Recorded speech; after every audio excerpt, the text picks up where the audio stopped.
Hello student, welcome to my channel Chemica platform. In my last lesson we discussed about how to cover tetrahedral and octahedral voids, and today we are going to discuss about density of unit cell, or we can say how we will calculate different parameters of unit cell. ठीक है ना, कैसे हम different parameters या density को unit cell के अंदर calculate करेंगे, आज हम उसके बारे में पढ़ेंगे. तो first of all if I say this is a unit cell, ठीक है, that is a unit cell and this unit cell having two common thing, one is the volume of unit cell and the mass of unit cell. तो यहाँ पे अगर हम इस unit cell में देखें तो this is called the dimension of unit cell. ये आपके क्या हैं, डायमेंशंस हैं, ठीक है ना, दैट इज 3 डायमेंशन. तो डायमेंशन ऑफ यूनिट सेल से क्या बनता है, वॉल्यूम, ठीक है ना. डायमेंशन का जब हम क्यूब करते हैं तो अगर हम कहें कि volume of unit cell V is equal to a cube, ठीक है ना. डायमेंशन का क्यूब होगा dimension into dimension into dimension, तो that is equal to a cube. इसी तरह से mass of unit cell, mass, suppose mass of unit cell is equal to m लिख लेते हैं, दैट इज m, ठीक है ना. अकॉर्डिंग टू द डेफिनेशन अगर हम कहें कि डेंसिटी क्या होता है, density equal to mass of atom present per unit volume. Per unit volume में कितना मास है एटम का, that is equal to density. तो density rho is equal to, it is equal to mass of unit cell over volume of unit cell. यहाँ पे मास को तो m ही लिख देते हैं, volume is equal to a cube. Mostly ये जो आपके डायमेंशंस होते हैं these are given in picometer. तो picometer, 1 picometer you know that is equal to 10 raise to the power -10 centimetre और 10 raise to the power -12 metre, है ना. अगर हम इनको कन्वर्ट करते हैं पिकोमीटर को सपोज सेंटीमीटर में, तो 1 पिकोमीटर क्यूब, अगर हम डेंसिटी को पिकोमीटर क्यूब सपोज आपका दिया है या डायमेंशन आपको पिकोमीटर में दिया है, तो 1 picometer cube is equal to 10 raise to the power -30 centimetre cube, या हम कहें 10 raise to the power -36 metre cube. तो हम इसमें से कोई भी डायमेंशन यूज कर सकते हैं, मोस्टली हम सेंटीमीटर को यूज करते हैं. तो ए क्यूब को हम लिख सकते हैं a cube into 10 raise to the power -30 centimetre cube में, ठीक है ना. इसके बाद मास ऑफ यूनिट सेल कैसे निकालेंगे.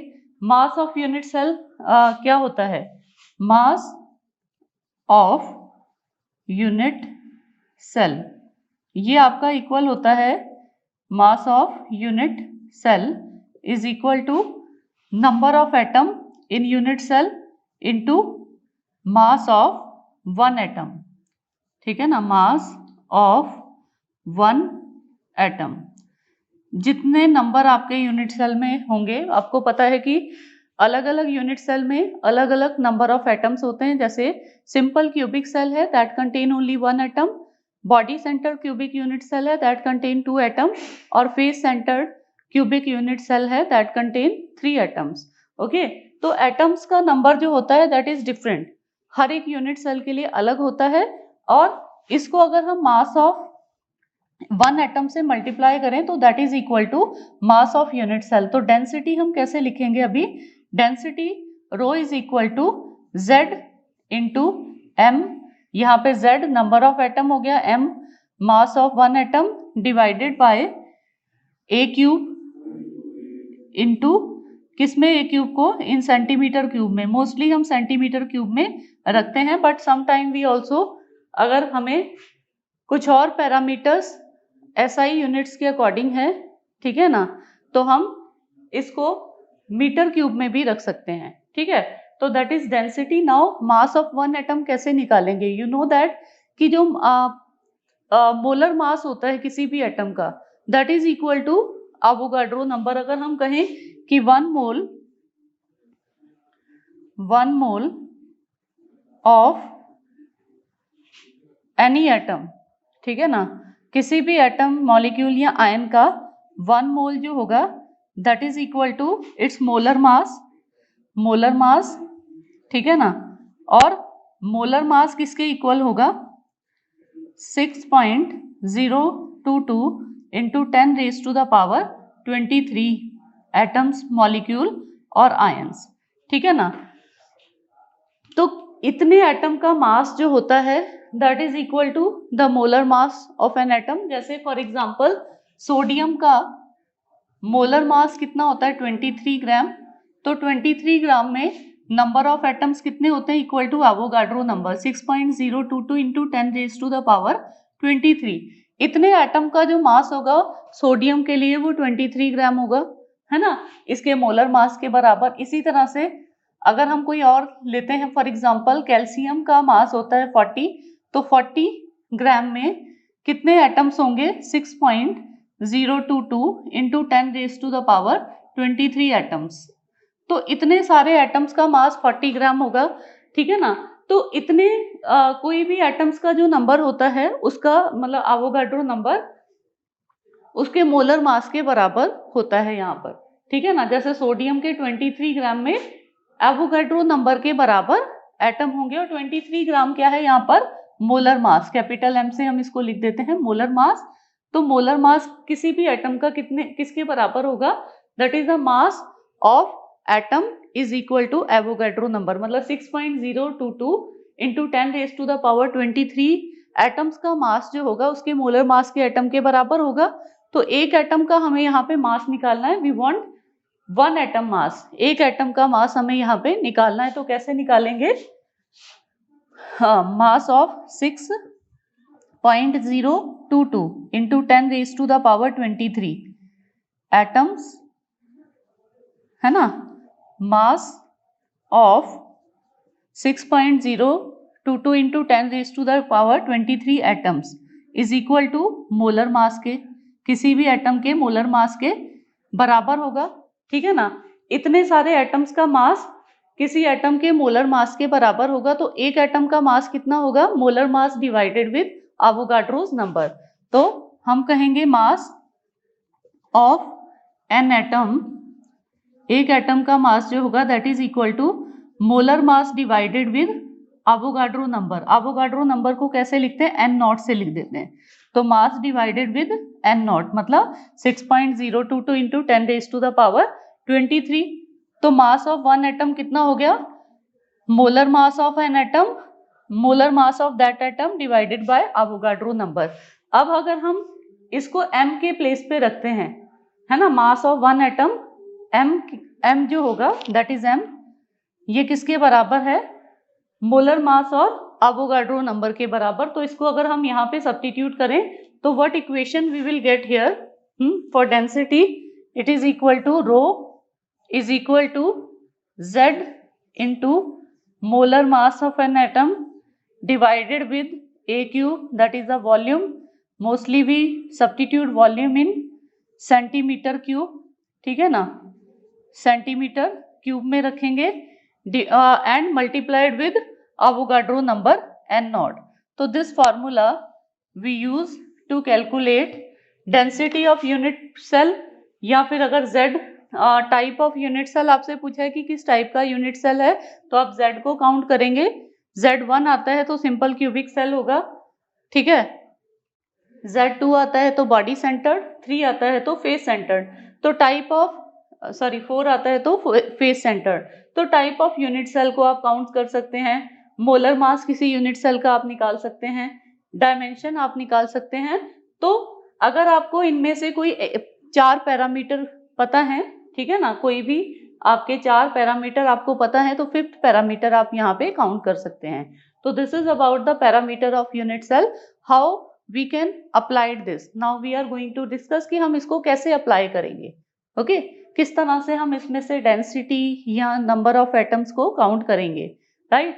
तो let's see the example, silver forms CCP lattice and X-ray studies of its crystal shows that the edge length ठीक है। एज लेंथ आपको कितना दिया है यूनिट सेल का, edge length of unit cell is 408.6 picometre.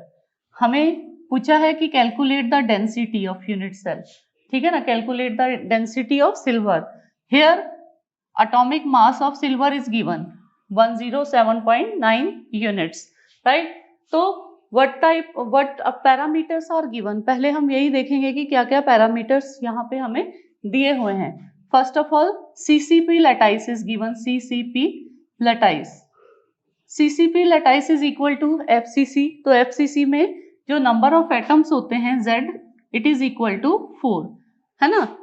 Z is equal to 4, 1/8 into 8, 1 at corner, और 1/2 into 6, 3 at faces। तो total number of atom CCP lattice में कितने हो जाएंगे, 4 हो जाएंगे। Next thing is there atomic mass of silver is given, atomic mass of silver it is given how much, 107.9 unit. Unit का meaning होता है that unified mass means gram per mole, है ना, that is in gram per mole. Then next thing is parameter, edge length is given, edge length A is equal to 408.6 picometer. ठीक है, देखिए CGS unit में है। CGS unit क्या होते हैं, ये ग्राम में है। CGS, C मतलब सेंटीमीटर, G मतलब ग्राम और S मतलब सेकेंड। तो आपको पता है कि यूनिट हमेशा इक्वल होनी चाहिए। अगर ये ग्राम में है तो पिकोमीटर को हम किस में चेंज करेंगे, सेंटीमीटर के अंदर चेंज करेंगे। तो if we change this one in centimetre तो कितने सेंटीमीटर आ जाएगा, it is equal to 408.6 into 10⁻⁻10 centimetre. ठीक है, और A क्यूब क्या हो जाएगा यहाँ पर, क्योंकि हमें वॉल्यूम चाहिए तो A cube is equal to 408.6 into 10⁻⁻10, ठीक है ना, सेंटीमीटर, और इसका क्यूब हो जाएगा। ठीक है, सेंटीमीटर का क्यूब हो जाएगा। ठीक है, अब हमें Z is given, atomic mass is given, edge length given है, उससे हमने A क्यूब निकाल लिया, इसका क्यूब कर देंगे तो ये A क्यूब के बराबर हो जाएगा। और एवोगैड्रोस नंबर आपको पता ही होता है, N0 is equal to 6.022 into 10⁻23। ठीक है, दैट इज एवोगैड्रोस नंबर। अगर हम इनको सब्स्टिट्यूट करते हैं डेंसिटी वाले फॉर्मूले में, डेंसिटी इज इक्वल टू क्या है, Z into M molar mass divided with A cube into N0। तो अगर हम इनको सब्स्टिट्यूट करें, Z is equal to 4 into M is 107.9 gram per mole, it is divided with A cube. तो 408, इसको 3 times लिख लेते हैं, 0.6 इंटू 408.6 इंटू 408.6, क्योंकि क्यूब था इसका, A का क्यूब किया था तो 3 टाइम्स, और 10⁻⁻10 का क्यूब हो जाएगा तो ये -30 हो जाएगा, 10⁻⁻30 centimetre cube. And last one is here, Avogadro's number 6.022 into 10⁻23 per mole। ठीक है, तो that is about the values we substituted here. Now after calculation what we will obtain, that is इनको मल्टीप्लाई करेंगे तो 400 कितना आ जाएगा, 431.6, एंड नीचे हम डिवाइड करेंगे तो इट इज इक्वल टू, सारा मल्टीप्लाई करके दैट 3 टाइम्स इनको करेंगे, इसको एवोगाड्रो नंबर से करेंगे तो that is equal to 410,805,110.87 into 10⁻⁻7 after we will getting multiply. -7 को हटाएंगे तो decimal will be shifted here, तो ये 41 के बाद आ जाएगा डेसिमल यहाँ पे। 431.6 इज डिवाइडेड बाय 41.0805110।